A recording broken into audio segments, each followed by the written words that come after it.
Wala silang magawa sa kasalukuyang sitwasyon. Hindi sila makalapit. Mukhang walang may lakas ng loob na lumaban sa akin dito. Ano kaya kung pumunta ako sa bayan? Baka sakaling may malakas akong makalaban doon. Joaquin, tumigil ka. Huwag kang magpalamon sa kapangyarihan ng karit. Hindi ako nagpapalamon sa kapangyarihan ng karet.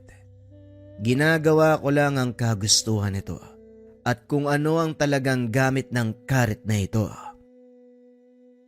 Pag-uusap ng dalawa. Dali-daling umiwas si Nakadoy dahil winasiwas ni Joaquin ang karet papunta sa kanilang direksyon. Naloko na. Paano tayong makakalapit sa kanya? Kahit hindi ka direktang tamaan ng talim ng sandata, mamamatay ka pa din. Ano ngayon ang gagawin nating Kadoy? Sa ngayon, hindi ko alam, Karamon. Kailangan natin Teka, nasan si Joaquin? Laking gulat nito dahil biglang nawala ang binata. Masama ito. Magpapadala ko ng mga kasamahan para sundan siya. Kadoy, pag-usapan natin ang susunod na akbang. Hindi dapat makarating si Joaquin sa bayan. Wika ni Karamon. Hindi akalain ni Kadoy na aabot sa ganito ang pangyayari. Inakala ng binata na magiging maayos ang lahat kapag nasa pangangalaga ni Joaquin ang karet dahil siya ang tagapagmana nito. Ngunit isang bagay ang nakaligtaan ni Kadoy. Ito ang likas na katangian ng karet. Nagkamali ako ng tanggihan ng pag-iwan niya sa akin ng sandata. Sana tinanggap ko na lang upang maiwasan ang ganitong pangyayari. Hindi to ang panahon para sisihin ang sarili, Kadoy. Ang kailangan nating pag-isipan kung paanong mapipigilan ng Joaquin na iyon. Teka, saan mo ba kasi nakilala ang taong yan? Nagpagawa siya sa akin ng gamit pangtabas ng damo. Hindi ko naman nakalain na karit pala ni Magwayan ang ipapagawa niya sa akin at yan na nga ang nangyari. Tama si Karamon. Hindi dapat sisihin ang sarili, Kadoy. Hindi mo naman inaasahan na mangyayari to eh. Ituon natin ang pansin sa paghanap ng paraan kung paano matatalo ang karit. Ang iyong ama, siguro naman may nalalaman tungkol sa ganito mga sandata. Wika ni Solomon. Kasalukuyan silang nag-uusap sa tahanan nito habang ginagamot ang ilang sugatan. Hindi ko lang alam, Solomon. Kailangan ko siyang makausap. Pinasundo ko na siya sa mga tauhan, Kadoy. Bukas ng umaga ay nandito na sila. O siya, magpahinga muna kayong lahat, lalong-lalo ka na, Kadoy. Ipahinga ang isipan at katawan. Hindi ka makakapag-isip ng maayos kung magulo ang isipan mo. Naiintindihan ko, Solomon, at maraming salamat. Mas mabuti nga sigurong maidlip muna ako sandali. Ganyan din ang gawin ng iba sa atin. Magsalitan tayo sa pagbabantay. Wika ng sarhento. Wala namang nangyari ng gabing iyon. Hanggang kinabukasan maaga pa lang ay nagising na si Nakadoy. Sinalubong sa daan ang kanyang ama. Pagdating sa nayon, nag-agahan lang ang mga ito at pinag-usapan ang susunod na plano. Pasensya na sa abala, Mang Seloy. Ngunit kakailanganin namin ang iyong kalaman tungkol sa sandata ng mga bathala. Kaunti lang ang nalalaman ko tungkol sa mga sandata. Ngunit kung ang itatanong nyo ay tungkol sa sandata ni Magwayen, siguro hindi na kailangan pa ng dalubhasa para matukoy ang dahilan kung bakit nilamon ng kadiliman si Joaquin. At imbes na ang sandatang sumunod sa kanya, siya ang pinapasunod nito. Wika ni Mang Seloy. Dagdag pa nito. Ang sandata ni Magwayen ay mismong karet na ginagamit nito upang sumundo ng kaluluwa ng mga namatay. Ayon pa sa matanda, may kapangyarihan nito na kumuha ng kaluluwa ng mga nabubuhay. Ito ang kinakatakutan namin, Tay. Dahil ilan sa mga kasamahan na ang namatay dahil sa karit. Paano ba nating mapipigilan ang sandatang yun? Ano ka ba naman, Kadoy? Hawak mo na ang sandatang makakapigil sa karet. Ang kailangan lang ay gamitin mo ito. Hindi ko po ginagamit ang martilyo sa pakikipaglaban at ni minsan hindi ko pa nasusubukan dahil alam ko ang kakayahan nitong lumikha ay may kaakibat na kakayahang sumira. Ikaw na mismo ang nakasagot sa tanong mo. May kakayahang lumikha at sumira ang martilyo ni Mapulon. Ito ang likas niyang kakayahan na maaari mong gamitin para matalo ang karet ni Bagwayen. Nasubukan mo na ang kakayahan nitong lumikha. Ngayon pag-aralan mong gamitin ang kakayahan nitong makasira. Mukhang mahabang panahon ang gugugulin ko para dyan. Pero sige, sisikapin ko po tay. Kung ito lang ang tanging paraan para mapigilan natin si Joaquin. Si Mapulon ang bathala ng paglikha at pagkawasak. Sinasabi sa alamat na siya ang simula ng lahat ng buhay dito sa mundo. At ang martilyong hawak mo ang siyang gamit ng bathala para isagawa ang dakilang plano ng paglikha. Kung ganon nasa atin ang kasagutan, kailangan na lang nating pag-aralan kung paano ito gagamitin. Kadoy, nasa likod mo kaming lahat. Wala na akong kakayahan, pero nananatili pa rin sa akin ang kaalaman sa lihim na karunungan. Ganon din ako. Maaari kitang tulungan para palabasin ang kakayahan ng martilyong yan. At syempre hindi naman ako magpapauli. Sa abot ng aking makakaya, tutulong ako. Napangiti si Kadoy dahil naramdaman nito ang pagkakaisa sa kanyang mga kasama. Wala na tayong dapat sayangin na panahon. Marami ang mapapahamak kapag nagtagal pa ang problema kay Joaquin. Simulan na natin ang plano. Ako mauuna. Maaari niyo ba kaming iwanan sandali? Wika ni Solomon. Kagad naglabasan ang mga tao sa silid. Naiwan silang dalawa ng binata. Ano ang kailangan kong matutunan mula sa iyo? Mula sa mga bathala ang sandatang yan. Sa makatuwid, may koneksyon ito sa mga celestial na siyang pangunahing pinagmulan ng kapangyarihan naming mga antingero. Maaaring may mga dasal na magpapagana sa kapangyarihan ng sandata. Pero bago ang lahat, nais kong makita kung paano mong gamitin ang martilyo. Wika ni Kadoy. Naglakad ang mga ito palabas ng kubo. Nagtungo sa pandayang ginawa noon ni Kadoy. Kumuha ito ng kaperasong bakal at inilagay sa nagbabagang pugon. Panoorin mo maaaring gawin ng martilyo ni Mapulon. Kinuha nito ang kaperasong bakal, inilapag sa landasan. Gumawa ito ng maliit na punyal mula sa patapong bakal. Pangkaraniwan lang naman ang ginawa mo, Kadoy. Anong kakaiba sa punyal na ito? Kinuha ng binata ang punyal mula sa kamay nito. Itinarak sa landasan. Nanlaki mga mata ni Solomon dahil walang kahirap-hirap na bumaon ang sandata. Imposible. Gawa sa solidong bakal ang landasan na yan. Paanong bumaon ang punyal na parang putik? Hindi makapaniwala si Solomon sa nakikita. Sa tanang buhay, unang beses palang makakita ng ganong katalim na sandata. Hindi lang basta talim at tibay ang pinagkaloob ng martilyo. Nagbibigay din ito ng buhay sa mga sandatang nagagawa nito. Kung ganito ang kayang likain ng martilyo ni Mapulon, ano kaya ang kakalabasan kapag ginamit ito para makasira? Yan ang ayoko sanang alamin. Pero kailangan.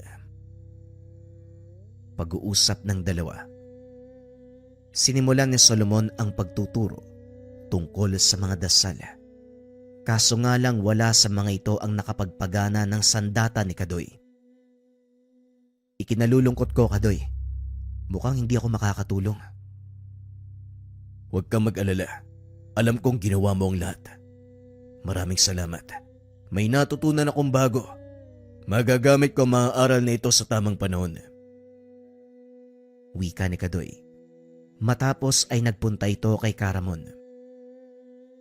Mukhang wala kang nakitang kasagutan kay Solomon. Tama ho kayo pero ayos lang. Kahit papano, may mga natutunan din ako. Hindi rin ako sigurado kung may maitutulong ako, Kadoy. Pero hayaan mong gawin ko ang aking makakaya. Naiintindihan ko. Malaking tulong pa rin yan at kahit papano, may bagong aral ako matututunan. Simulan na ho natin.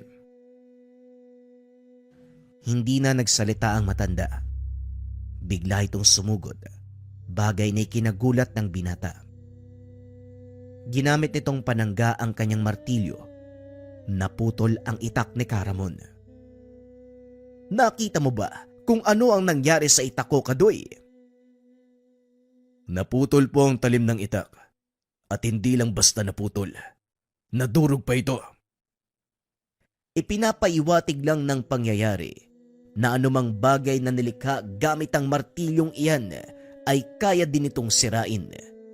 Ang karit ni Magwayen, isa sa mga sandatang nilikha ni Mapulon, kaya madali mo itong masisira. Ngunit kailangan mong makalapit bago ito magawa. Yun na nga ang problema, Caramon. Hindi tayo makalapit kay Joaquin dahil sa oras na tamaan ka kahit ng bugso mula sa karit, siguradong magiging kwento ka na lang. Ako nang bahalang magturo sa'yo kung paano ka makakapasok sa depensa ni Joaquin. Caramon, ako na pong bahala dito. Maraming salamat. Paano mo gagawin yan, Sargento? Hindi nga tayo makalapit kay Joaquin eh. Tama ka. Hindi ko nagawang makalapit. Pero pinag-aralan ko ang kilos ni Joaquin. Hindi niya alam kung paanong gamitin ang tama ang karet. Iisang direksyon lang ang kanyang atake. Yon ay pagwasiwas nito ng palang. Wika ni Sargento Temyo. Pinag-isipan ni Kadoy ang sinasabi ng matanda. Napagtanto na tama ang sinasabi nito.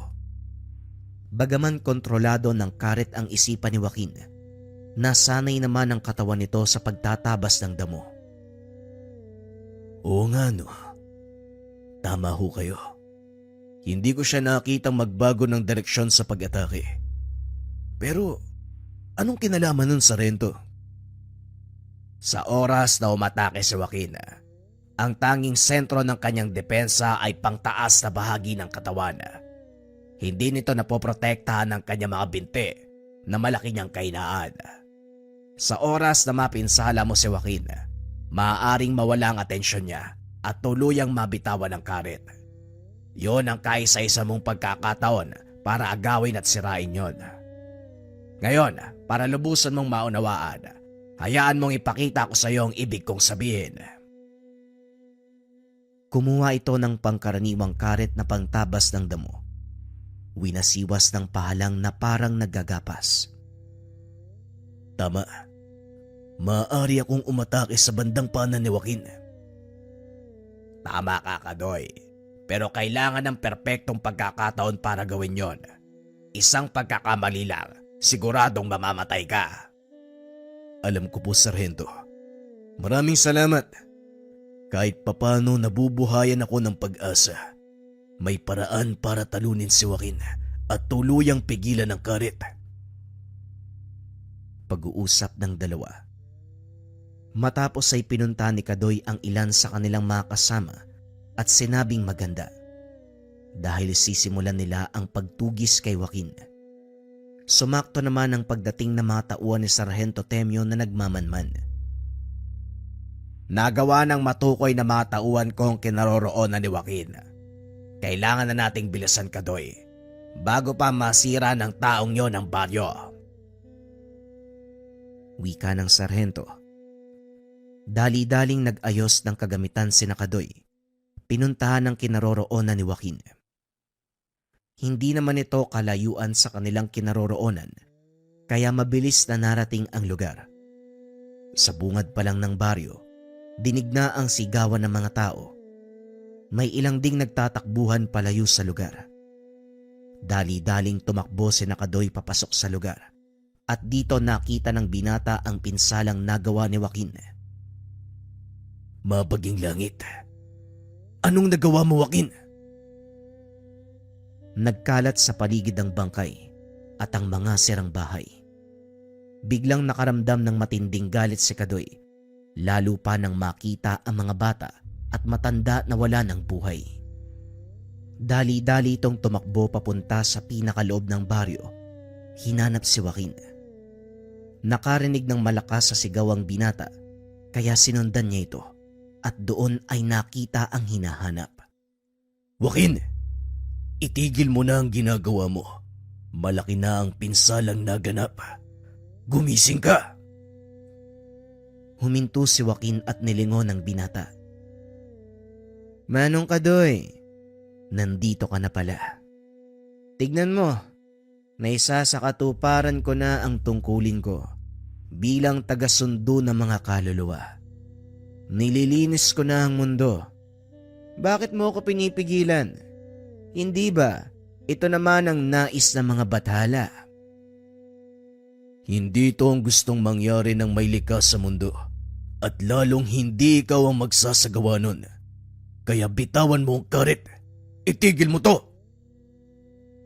Bitawan ang karet? Bakit ko naman gagawin yon, Manong Kadoy? Kung natatandaan mo, hindi ba iiwanan ko na sana sa pangalaga mo ang karet na ito? Pero ikaw ang nagsabi na ako ang masigit na karapat-dapat na mga laga ng sandata dahil ako ang tagapagmana nito. Tama ka. Pinagsisisihan ko ang bagay na yon. Tignan mo ang paligid, Joaquin. Hindi ka ba naaawa sa mga pinatay mo?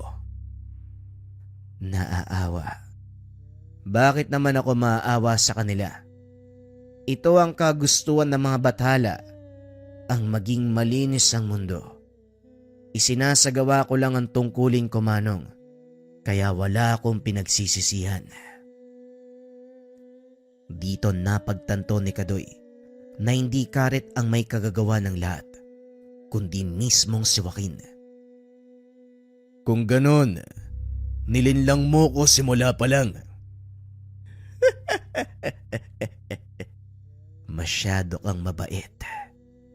Yan ang napapala ng mga taong sobrang mapagbigay sa kapwa. Oo, tama ka. Nilinlang kita para muli mong buhayin ang karet na sinira ng iyong ama. Anong ibig mong sabihin? Hindi ba naikwento sa'yo ni Mang Siloy ang nangyari sa kanila ng nanay ko? Maraming taon na ang nakakaraan. Nilingon ni Kadoy ang ama, na noon ay nakatayo sa tabi ni Caramon. Tay, anong sinasabi ni Joaquin? May alam ka ba tungkol dito? Maaring hindi niya ako nakikilala, pero hayaan mong ipaalala ko lahat, tanda. Ang aking ina ay si Ofelia. Pinatay mo siya gamit ang mismong martilyong hawak ng anak mo. Nanlaki ang mga mata ni Mang Siloy sa mga narinig. Nagbalik sa alaala nito ang mga pangyayari. Maraming taon na ang nakakaraan. Kaunting pagbabalik tanaw sa buhay ni Mang Siloy. Nang mga panong ito, hindi lang kilala bilang panday si Mang Siloy, kundi isang mabangis na manunugis sa mga aswang at mambabarang. May kaunting kaalaman sa lihim na karunungan, ngunit ang kinakatakutan na mga kalaban ay ang hawak nitong sandata. Minsan nang nagkaharap si Mang Siloy at ang kilalang mambabarang na si Ofelia sa isang laban, nang barangin nito ang anak na malapit na kaibigan ng matanda.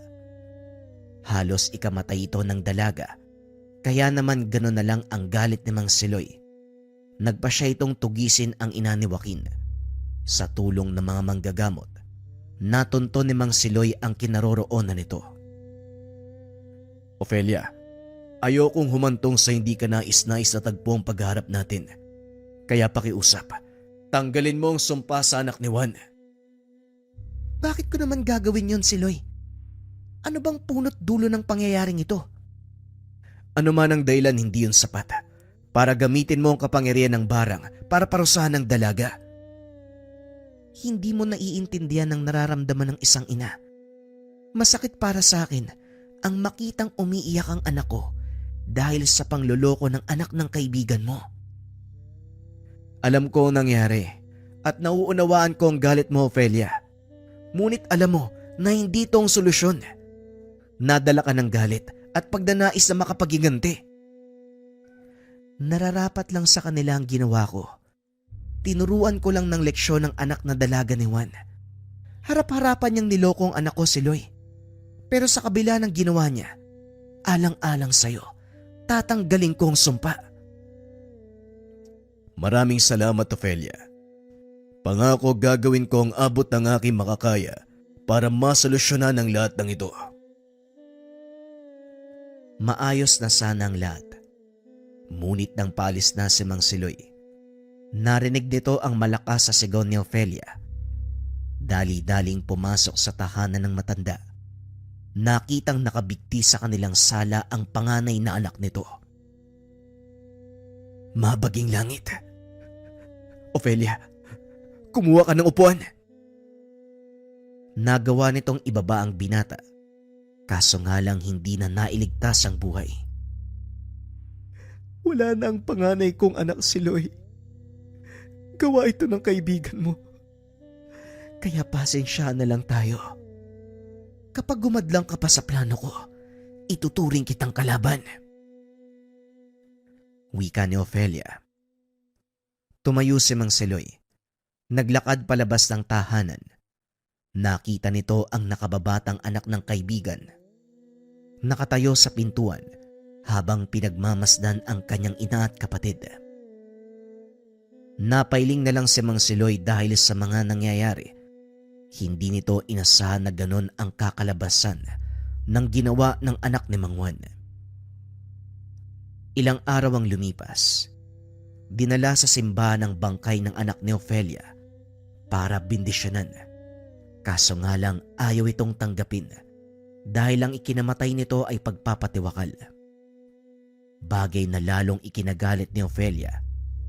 Muli nitong binalikan ng anak ni Mang Juan at tinuluyan. Kaya naman walang nagawa si Mang Siloy kung hindi harapin ito at pigilan. Dali-daling sinugod ng binata si Ophelia, dala ang martilyo ni Mapulon. Nakita nito ang matandang mambabarang na hawak ang karit ni Magwayen habang nakatayo sa bakuran. Alam kong darating ang pagkakataong ito, Siloy. Ginawa ko lang ang sa tingin kong tama, kaya kung naparito ka para pigilan ako, pasensya na, pero ituturing kitang kalaban. Hindi ako titigil hanggat hindi nauubos ang lahi ng Juan na yan. Pasensya na din, Ophelia. Kaibigan kita, pero hindi ko mapapayagan na gamitin mo ang sandatang yan sa paghiganti. Wika ni Mang Siloy. Dali-daling sumugod si Ophelia, nakagad namang sinalubong ng matanda. Nagpang-abot ang dalawa. Nagpalitan ng mga atake. Kapwa ayaw magpatalo ng mga ito. Ngunit nakakalamang si Mang Siloy hanggang sa tuluyan nitong maputol ang hawak na karet. Bumagsak ang talim sa lupa na siya namang naging pagkakataon para kay Mang Siloy. Sirain nito ng tuluyan. Isang malakas na hampas ang pinakawalan ng matanda, dahilan para masira ang karet. Nakakapanghinayang man na gawin to, Ophelia, pero wala na akong pagpipilian. Kasabay ng pagkasira ng karet, ang pagkawala ng kapangyarihan mo bilang mambabarang. Wala ka magagawa kung hindi ang sumuko. Wika ng binatang si Siloy. Sa pag-aakalang susuko si Ophelia, naglakad ito palabas ng bakuran. Hindi pa man nakakalayo ang matanda. Dinampot ng mambabarang ang itak na nakasandal sa gilid ng tahanan. Sinugod si Mang Siloy. Mabilis namang nakalingon ng matanda. Sinangga ang atake nito. Nagpakawala ng malakas na bugso ng enerhiya ang martilyo, dahilan para tumalsik ng malayo ang mambabarang. Tumama ito sa isang puno na naging sanhi ng kamatayan. Napailing na lang si Mang Siloy dahil labag sa kalooban niya ang nangyari. Nang mag-angat ng tingin ng matanda, nakita nito ang paslit na si Joaquin. Nakatitig lang ng masama sa kanya habang patuloy na umiiyak. Balik tayo sa kasalukuyan. Simula ng araw na yon, hindi ako tumigil sa paghanap sa inyo. Hindi rin nawala ang galit ko sa ginawa niyong pagpatay sa nanay ko. Hindi ko rin ginusto ang nangyari. Sinubukan kong pigilan si Ofelia, pero wala akong nagawa dahil siya mismo ang sumugod kahit alam niyang pwede siyang mapahamak. Huli na ang lahat para pagsisiyan mo ang nangyari. At ngayong abot kamay na kita. Sa tingin mo, papalampasin ko pa ang pagkakataong to. Nang mga sandaling iyon, si Kadoy ang nagsalita. Naririnig mo ba ang sarili mo, Joaquin? Anong magagawa ng paghiganti? Lalo kang ilulugmok sa putikan. Ikaw na rin ang nagsabi, huli na ang lahat. Kaya ano pa ang dahilan mo para gawin ang bagay na to? Marami. Gusto kong linisin ang mundo. Alisin ang mga taong kagaya nyo. Ipagiganti ang kamatayan ng aking ina at kapatid. Wika ni Joaquin, sabay wasiwas ng sandata. Mabilis namang itinulak ni Kadoy ang ama. Tay, umalis na kayo dito. Ako nang bala kay Joaquin. Anak, isang bagay lang ang hihilingin ko. Huwag kang tutulad sa akin. Nauunawaan ko, Tay. Sige na, ako nang bala dito. Kadoy, saluhin mo! Wika ni Sarhento, sabay hagis ng kampilan. Nang masalo ito ni Kadoy, idinikit ng binata ang martilyo sa talim ng kampilan. Laking gulat ng mga naroon nang biglang magbago ang anyo ng martilyo. Humaba ang hawakan, naging kulay ginto. Masdan niyo ang totoong anyo ng martilyo ni Mapulod. Hindi ko akalain na makikita ko pa ito. Wika ni Mang Seloy. Namangha ang lahat dahil hindi nila inakala na masisilayan ang totoong anyo ng isa sa mga sandata ng Bathala. Ito ang gusto ko. Sana bigyan mo ko ng magandang laban, Manong Kadoy. Wika ni Joaquin, sabay sugod sa kinakatayuan ng binata. Nagpalitan ng atake ang dalawa at sa tuwing magtatama ang mga sandata, nagpapakawala ito ng malakas na enerhiya. Halos masira ang paligid, lalo na ang mga kabayang gawa sa kawayan at nipa. Nagpasya si Kadoy na ilayo sa lugar ang laban, kaya mabilis itong tumakbo palayo. Tatakasan mo pa ako. Sa palagay mo makakaligtas ka. Wika ni Joaquin sabay sunod kay Kadoy. Sundan natin sila. Maiwan ang ilan sa inyo. Tulungan ng mga tao. Magpapaiwan ako at tutulong sa mga taga-baryo. Ayokong masaksiyan ng laban. Malakas ang pakiramdam ko. Mauulit na naman ang kaganapan. Naunawaan ko, Manong. Pero kailangan natin itong pagdaanan. Ito lang ang paraan para mapigilan ang napipintong malaking panganib. Wika ni Sargento Temio. Matapos ay umalis na ito para sundan si Kadoy. Inilikas ng magkasanib na puwersa ng mga haring bakal at manunugis ang mga tao sa baryong iyon sa pangamba na maaaring bumalik si Joaquin. Samantala, patuloy pa ring sinusundan ni Joaquin si Kadoy hanggang sa makarating ang mga ito sa nasunog na kawayanan. Huminto si Kadoy sa kalagitnaan, hinarap ang paparating na kalaban.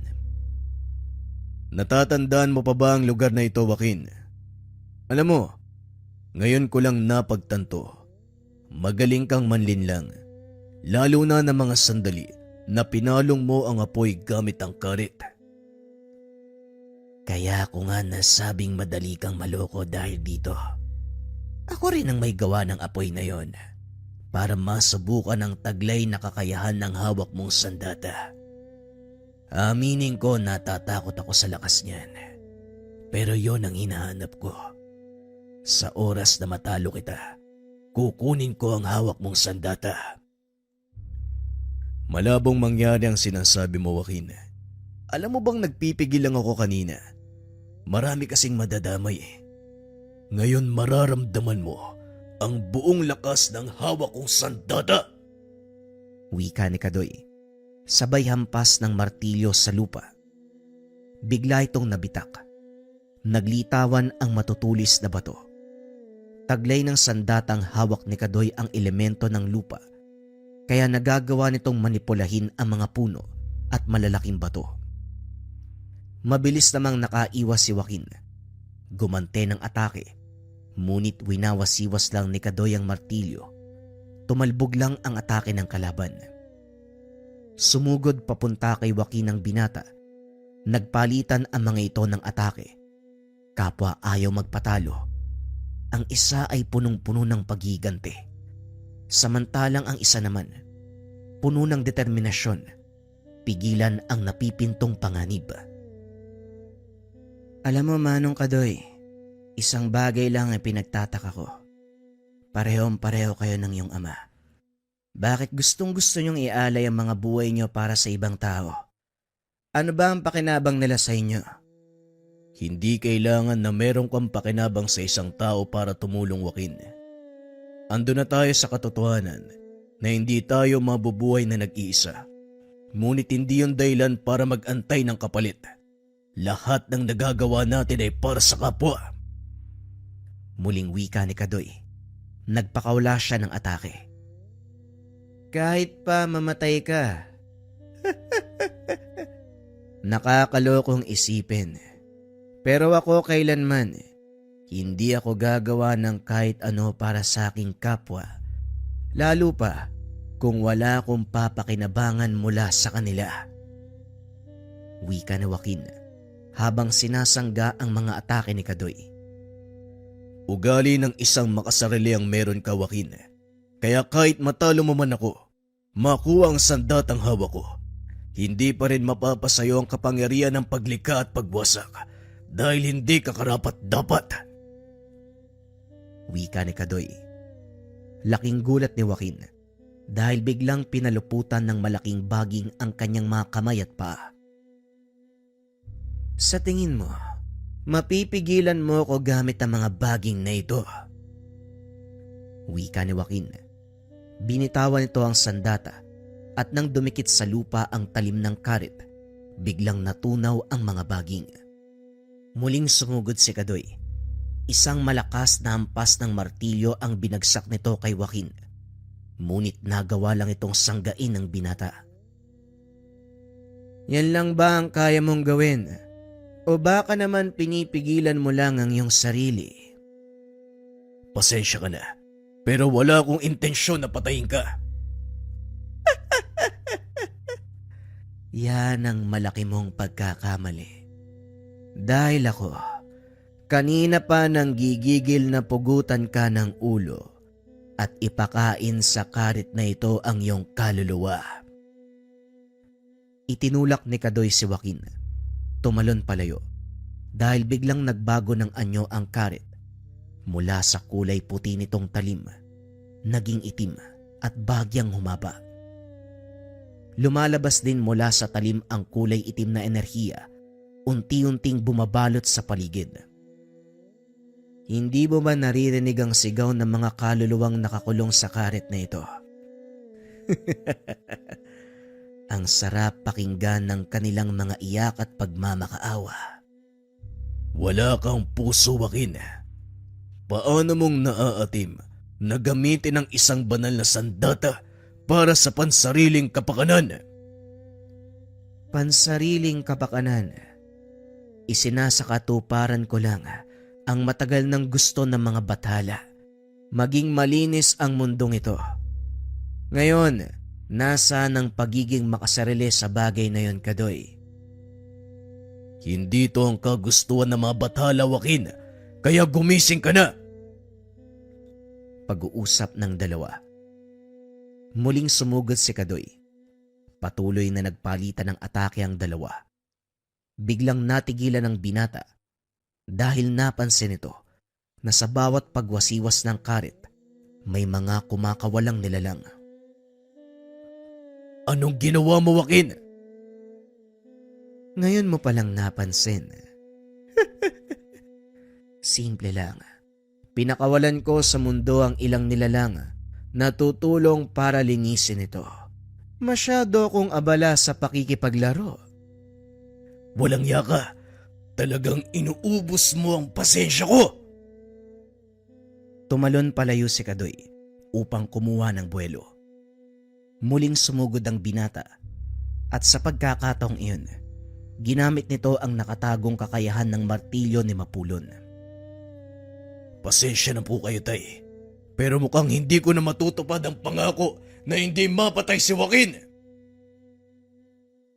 Itinayo nito ang martilyo na nakaturo paitaas. Lumuhod ang binata at nanalangin. Tinatawagan ko ang mga diwata ng 4 na elemento. Sinasamo ko kayo sa ngalan ng bathala ng pagkawasak at paglikha. Wika ni Kadoy. Naglabasan ang malilit na butil ng liwanag sa lupa, puno, ilog, maging sa kalangitan. Unti-unti itong nagtitipon sa ulo ng martilyo hanggang sa magliwanag ito. Biglang gumuhit ang malakas na kidlat pababa kay Kadoy, dahilan para lumikha ng malakas na bugso ng enerhiya. Tumalsik ng malayo si Joaquin, bagyang nakaramdam ng takot. Maging sina Sargento Temyo, natanaw ang malakas na kidlat mula sa malayo. Nako, Panginoon ko, ito na nga ba ang kinakatakutan ko? Patuloy ito sa pagtakbo hanggang sa makarating sa bangin, kung saan tanaw ang 2 binatang naglalaban.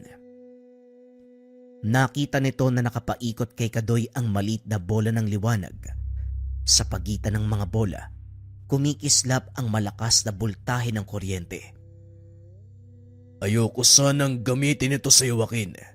Pero wala na akong pagpipilian. Ikaw ang naglagay sa sarili mo sa ganitong sitwasyon. Wala akong pake sa sinasabi mo. Ano man ang gagawin mo, bilisan mo na. Kanina pa ako kating-kati na umalis. Itinaas ni Kadoy ang martilyo. Winasiwas ito ng palang. Lumipad papunta kay Joaquin ang 7 bola. Nang dumikit ito sa kanyang sandata, biglang bumulusok ang malakas na kidlat mula sa langit. Mabilis namang nakaiwas ang binata, kaya hindi ito napuruhan. Kamunti ka na ako doon. Buti naman sineseryoso man ako. Oras na para tapusin ang laban. Dahil marami pa akong dapat gawin. Nagpakawala si Joaquin ng mga nilalang. Kagad sumugod sa kinaroroonan ng binata. Malausok ang katawan ng mga ito. Alam ni Kadoy na hindi uubra ang pisikal na atake. Ngunit laking gulat ng binata nang biglang humarang si Solomon at ang ilan sa mga haring bakal. Sabay-sabay na nag-usal ng dasal ang mga ito para mabalot ng depensa ang binata. Ito lang ang maaari naming ibahagi, Kadoy. Salamat sa mga kaalamang itinuro mo sa amin. Habang buhay naming tatanawin na utang na loob. Wika ni Solomon. Lalong nang galaiti sa galit si Joaquin. Kaya muli itong nagpakawala ng mga nilalang. Sa pagkakataong iyon, hindi na kinaya ng pangkat ng haring bakal ang atake. Tuluyang napahamak ang mga ito. Napasigaw si Kadoy sa sobrang galit, ngunit hindi pa rin nagpadaig sa nararamdaman. Pagbabayaran mo ang lahat ng ito, Joaquin. Binigyan kita ng pagkakataon, pero hindi ka nakinig. Pagbabayaran. Naririnig mo ba ang sarili mo? Unti-unti nang nalalagas ang mga kasama mo at sigurado ako walang sino man sa mga naiwan ang gustong kumalaban sa akin. Pangaasar ni Joaquin. Akmang susugod na sana si Kadoy nang bigla itong makarinig ng banayad na boses. Huwag mong hahayaan na lamunin ka ng galit Ipaubaya mo sa akin ang laban na to. Biglang nagdilim ang paningin ni Kadoy hanggang sa tuluyan nitong mawalan ng malay. Samantalang sina Sargento Temyo naman, patuloy lang na pinapanood ang laban. Nagulat ito nang biglang nag-iba ang kilos ni Kadoy. Teka, parang nag-iba ang kilos si Kadoy. Wika ni Sargento habang bumababa ng bangin papunta sa pinaglalabanan ng dalawa. Masyado ka nang nagiging lapastangan. Hindi mo'y ginalang ang hawak mong sandata. Nagulat si Sargento Temyo nang marinig ang boses na lumalabas sa bibig ng binata. Mabaging langit, Batalang Mapulon, ikaw ba yan? At sino ka naman? Bakit ka nakikialam dito? Alam nito, hindi na si Kadoy ang kausap ng mga sandaling iyon. Bakit ako nangingialam? Ako ang may likha ng sandatang hawak mo. Hindi to ginawa para mapasa kamay ng mga taong kagaya mo. Naparito ako para bawiin yan mula sa pangalaga ng iyong angkan. Wika ni Mapulon. Nang mga sandaling ito, nagsipagdatingan na si Nakaramon, pati na rin si Mang Seloy. Hindi napigilan ng matanda ang sariling pumunta nang makita ang malakas sa kidlat. Ito na ang kinakatakutan kong mangyari. Ngayon siguradong mailalagay sa dapat kalagyan ng binatang yan. Anong ibig mong sabihin, Siloy? Hindi na si Kadoy ang nakikipaglaban, kung hindi ang mismong bathala ng paglikha at pagkawasak na si Mapulon. Napalingon si Karamon sa binata. Laking gulat nito nang biglang hawakan ni Kadoy ang talim ng karet. Hindi ka karapat-dapat na magtagal sa mundong ito. Wika ng bathala, sabay hablot ng sandata sa kamay ni Joaquin. Itinutok niya ito sa leeg ng binata at pinaluhod. Hindi na nagawang magsalita ni Joaquin. Biglang hinila ni Kadoy ang karet. Sumama ang kaluluwa nito sa talim. Matapos ay biglang nawalan ng malay ang binata.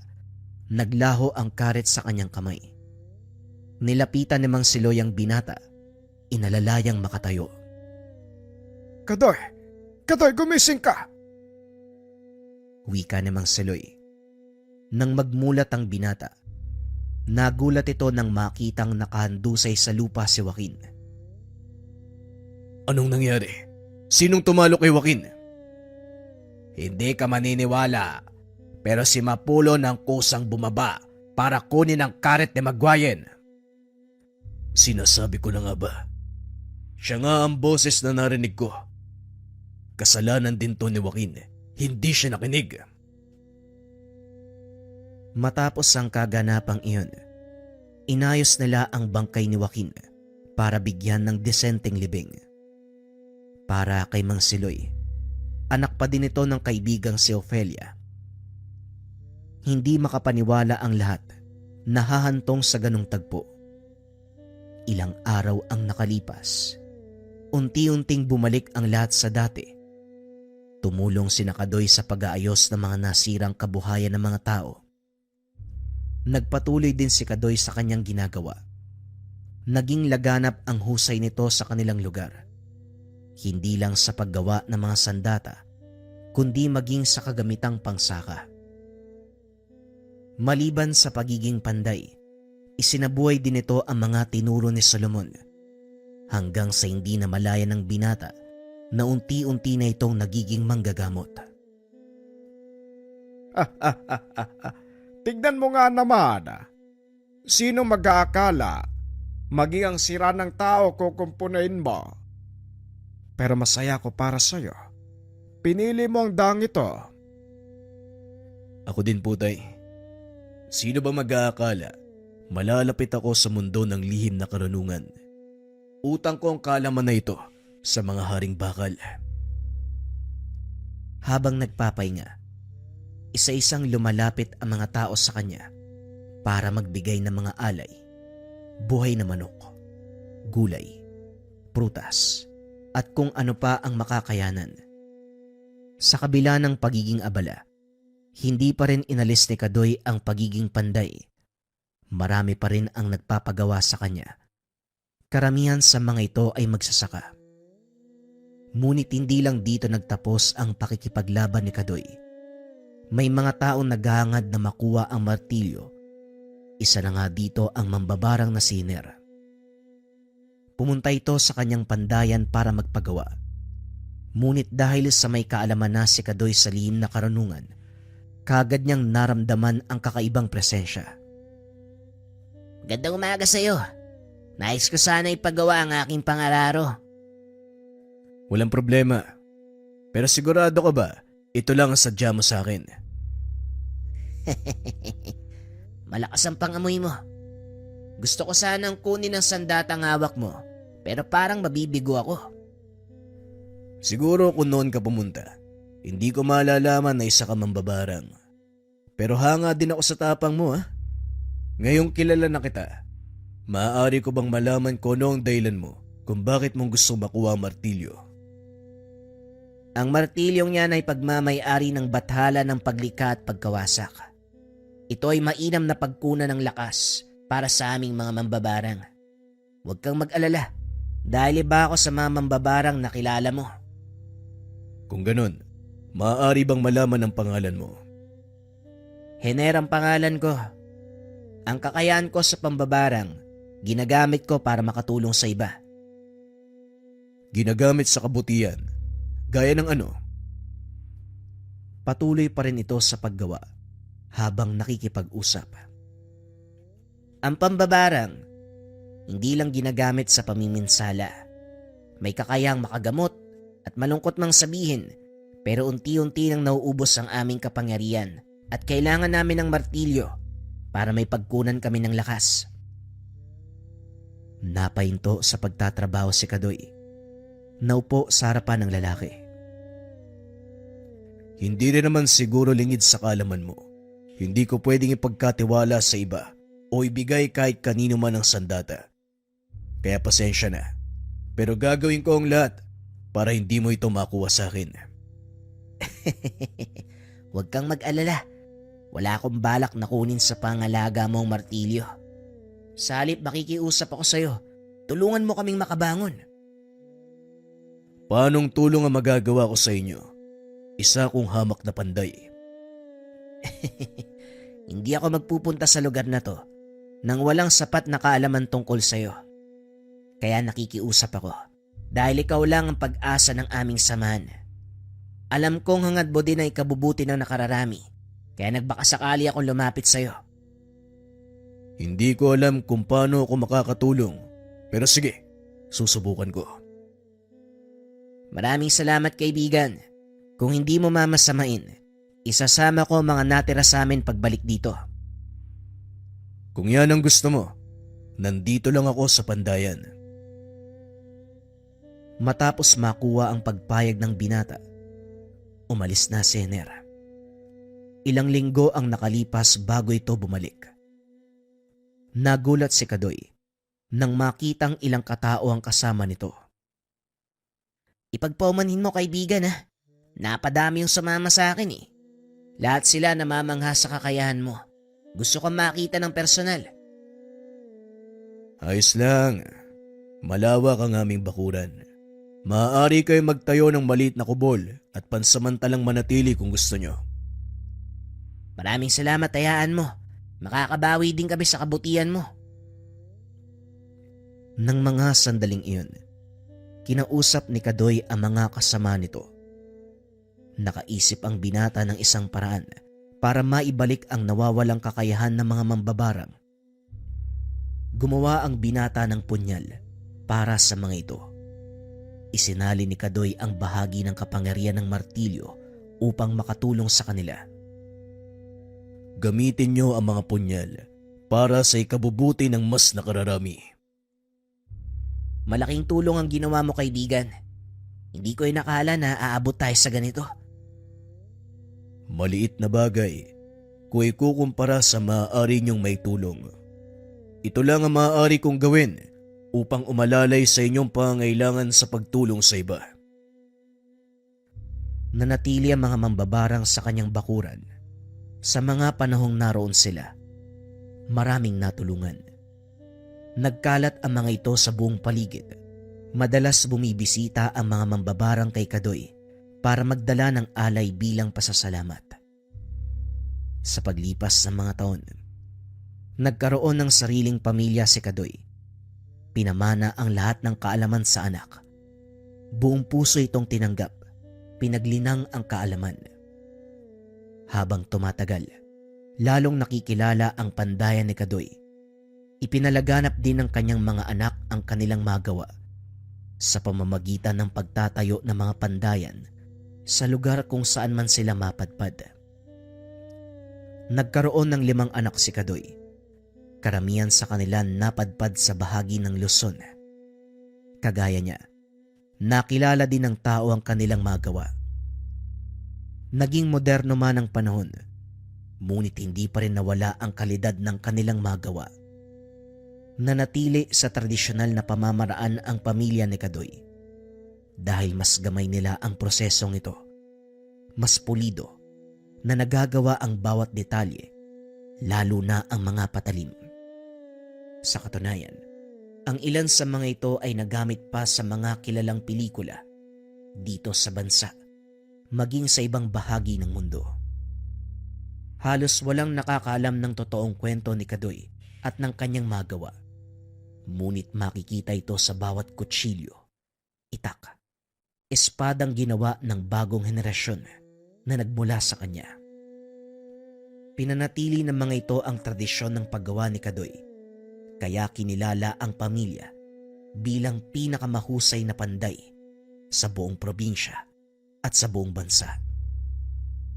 Sumali ng ilang patimpalak ang isa sa mga apo nito. Nanalo ng parangal sa Amerika, Forged in Fire. Ginamit din ng isang kilalang content creator ang mga gawa nila Kadoy bilang replika, at ang espadang ito ay ginamit sa isang sikat na pelikula sa bansang Japan. Sa kabila ng kasikatan, nanatiling mapagkumbaba ang pamilya ni Kadoy. Sa kadahilanang hindi naman ito ang pangunahin nilang adikain, ipinagpatuloy nila ang pangalaga sa banal na sandata. Patuloy na itinaas ang karangalan ng angkan na sila ay nagmula sa isang mahusay na panday sa nayon.